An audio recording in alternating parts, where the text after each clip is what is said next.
This is a special presentation for the Believe in Pro Wrestling podcast. Here's Rick Ucchino on the Believe Podcast Network. What is going on, you guys? Rick Ucchino here for SB Nation and the Believe in Pro Wrestling podcast. And you know my guest at this time. This week, she will be flying across the world, or at least halfway across it, to fight it out with Rhea Ripley and three other women with the World Heavyweight Championship on the line at Crown Jewel. She is the baddest woman on the planet, Shayna Baszler, on the channel once again. Thank you so much for your time, as always. How you been? It's been a couple months since we chatted. How are things going? It's been a little bit. Yeah. It's been a little bit, but you know, things are going all right. I feel like I'm, carrying some momentum forward after SummerSlam, so we'll see what happens in a week or so. Yeah, the last time we spoke was about 24 hours or so ahead of your MMA Rules Match with Ronda Rousey at SummerSlam, and I know the two of you put a lot of work into that match. Y'all beat the hell out of each other in that match. Had a nice bird's eye view of that entire fight. Let's call it what it is. It was a fight. Yeah. A couple of months removed. How are you looking back on that now? So it's funny because we knew going into that people, especially in the arena, it's not easy to see that style of match and what's going on, especially for an audience that's not necessarily like educated on the things they were seeing. A UFC audience, let's say, they fill up these huge arenas like that, like they know what they're seeing. But it's kind of one of those things that I don't know if there's a better way to put it, and maybe people won't even understand after this, but I was talking to Jessamyn Duke, who people are familiar with from NXT and also trained as a part of the Four Horsewomen of MMA. Yeah. When Ronda was first on the scene in the UFC, she was brand new. They started the division because of her. I'd already been fighting for, a good 10, 12 years. And there had been some discussion about Ronda facing those of us that were in the top 5, top 10 at the time. And it never really happened in MMA. I joined her team, whatever, our paths went. So nobody really got this fight.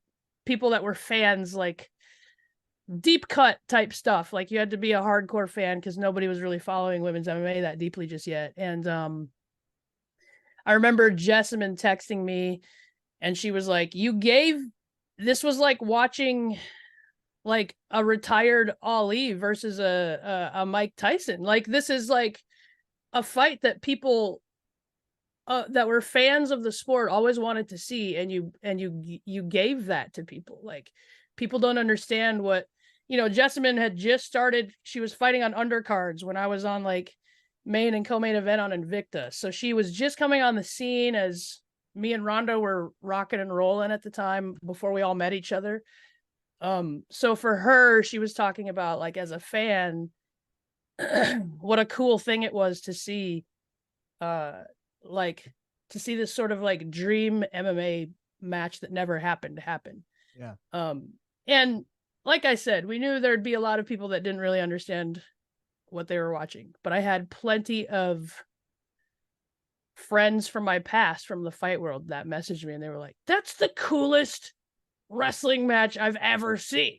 That was the coolest thing ever. And that stuff, I'm proud of what we put together. It definitely banged up. If people were following my Instagram and stuff after, I've never been more, even in MMA, there's not often that I've been that banged up. So people that want to talk about the dreaded F word, or the we want to say that we weren't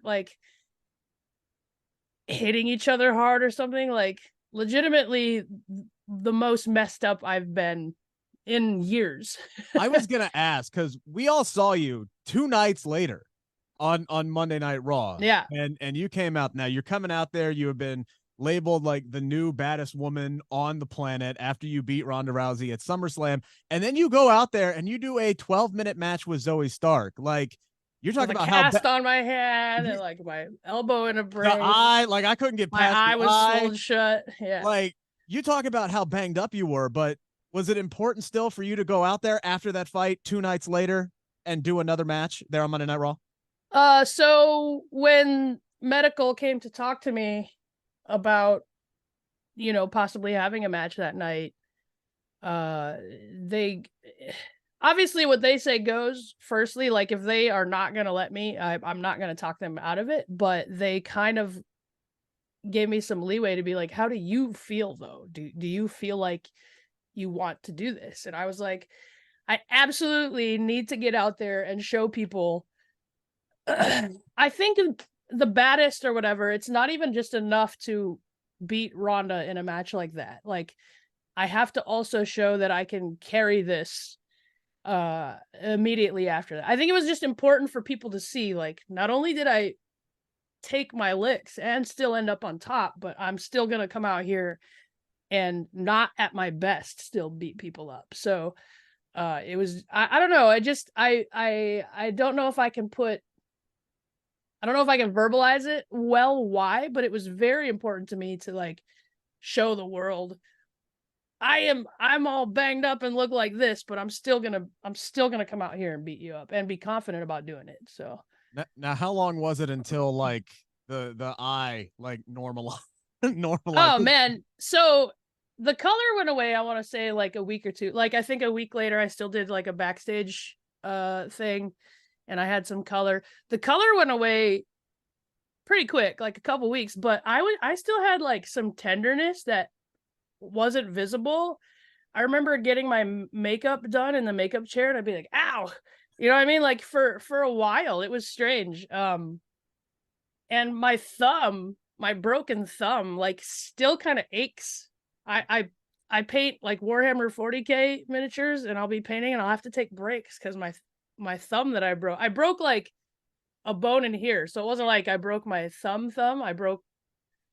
So like when I'm painting, it'll cramp up and be sore, and I'll have to take breaks. Yeah, No, I still feel that. Yeah, no, I get that because when I was training, I separated my shoulder, and every once in a while, like if my son just kind of like wants the attack hug, daddy hug, where I chuck him up in the air, sometimes my shoulder will just pop, and I'll be like, all right, daddy needs a break. Yeah, it's weird. So, it's yeah, something I'm gonna feel forever. The hyperextended elbow.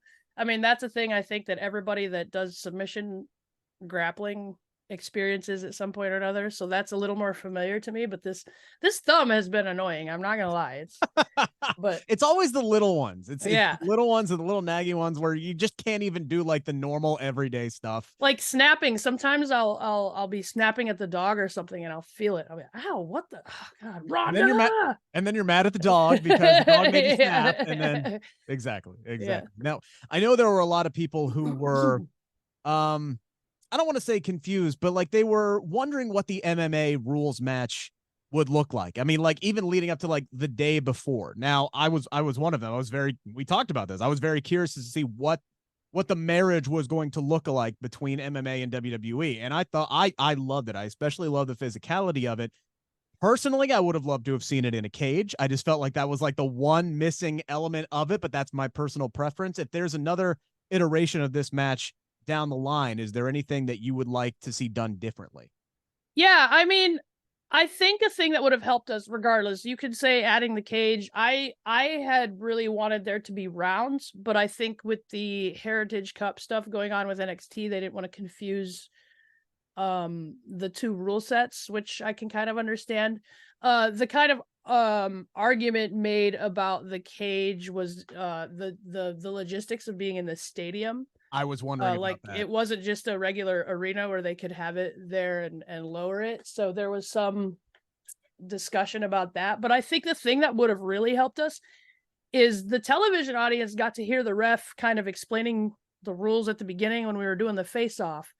And I wish they would have done like the UFC does and have the announcer come and put the mic through so that the arena could have heard it, because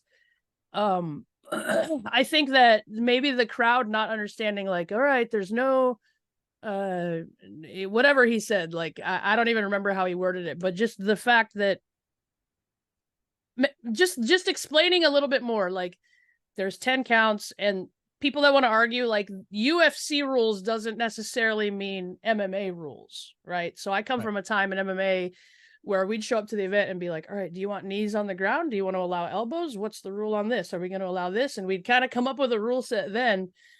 So that part I wasn't so nitpicky about the specifics of the rules, but I do wish they would have maybe shown a graphic or, like I said, mic'd the ref or something, just so that it was a little bit better explained. But I think the television audience, obviously, and I think that's why it was a little more well received from the television audience than maybe the live audience. But like I said, we knew going in, and for some reason, the Detroit Lions stadium doesn't have a jumbotron in the middle. I don't know why. It was a little weird, yeah. Weird. So we knew they would have a hard time seeing stuff. Yeah, I mean, yeah, like I said, you could say, oh, the cage or making it be rounds. These sorts of things would have maybe helped the understanding, but I think just blatantly explaining the rule, like nobody knows the rules of a War Games match, but they post the rules and explain it before the match happens. Sure, and I think they could have done something like that to help us out a little bit, but you know.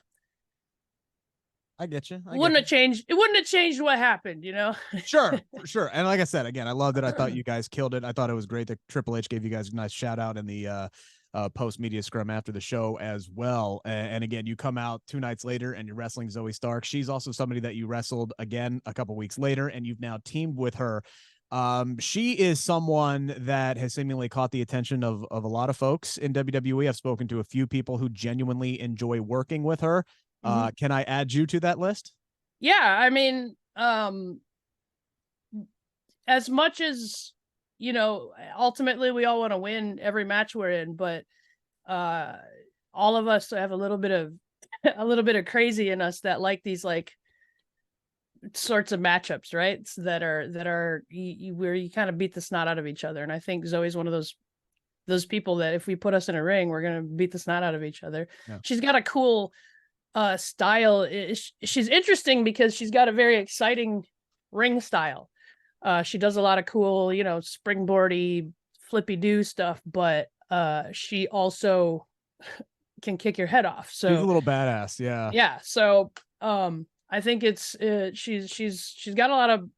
She's gonna be a star. You know what I mean? She already is, but I mean, I think especially her ring style and just you know, she's not the baddest.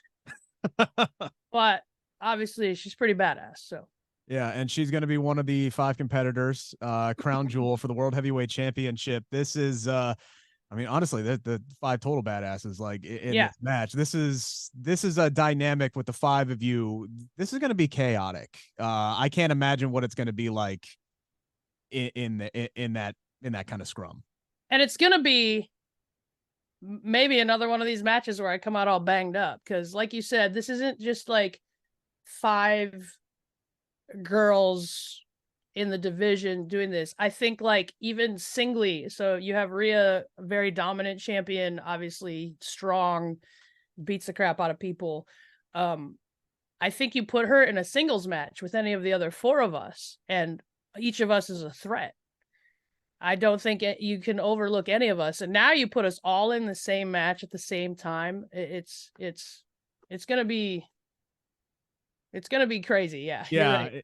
I'm genuinely looking forward to this one. This is like I can't even describe how excited I am to watch the hell you guys beat the holy hell out of each other. So I'm looking forward to this. But this is also a special moment for good. This is your first match in Saudi Arabia, is it not? Yes. Yes, because I'm hoping I did my research on that correctly. So is this something that you've always wanted to experience, kind of cross off your bucket list, getting to go over there and compete in Saudi Arabia? Yeah, I mean, so I've been over there doing work with like the UFC and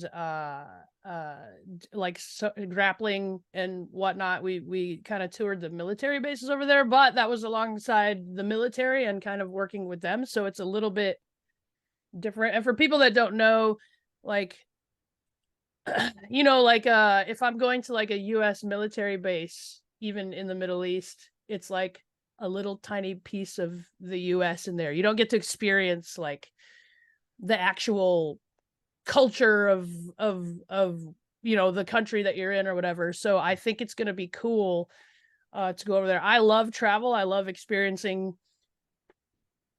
the flavor of wherever I'm going. So I think that part's going to be cool. I also think it's something to be said, and this gets brought up every time there's a crown jewel, but being women on the card and badass women on the card at that. I don't think any of the 5 of us are like your typical like centerfold women. And I think it's cool that we're the match that gets to go over and show people what we're gonna do. That part I think is one of the coolest things. So yeah, I love how we have gone very quickly here with these shows to, okay, we can't have women on the card, to now just, it's honestly in the best way possible. It's no big deal that there's a fatal 5-way for the women's world heavyweight championship. It doesn't compare to the 12 women that were on the card at Elimination Chamber, but I mean, still, the fact that you guys are going to be there, you're going to get to have this. It's great to see how far we've come, and not really that a long time here.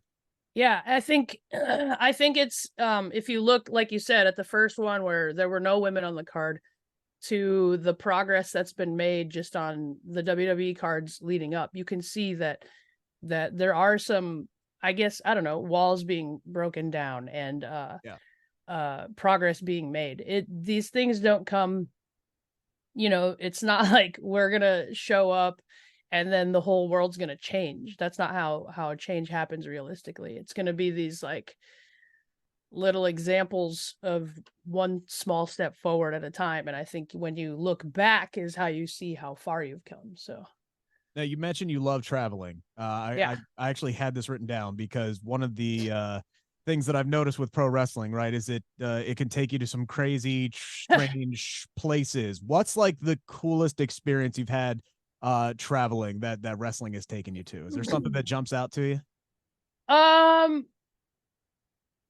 There's, I mean, like, are we talking about venues or just stories in general? I was gonna say we could go with stories, just like a really cool, awesome experience or place that you've gotten to go to. Man, I have to go back to, this sounds like such a typical pro wrestler answer, but I have to really go back to my time when I was like living and touring in Japan.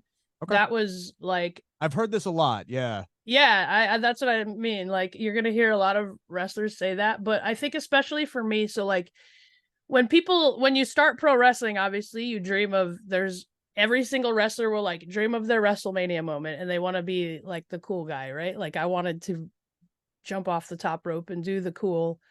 For a second, I wanted this, like, I'm like the fighter, right? So I wanted the noon to 6 elbow off the top to be the illegal elbow, to be like a move I did. And, hearing my coaches, Billy and Josh and the lineage I come from, very old school wrestling style, and hear them be like, no, like, you don't have to do that in the way that Batman doesn't have to fly.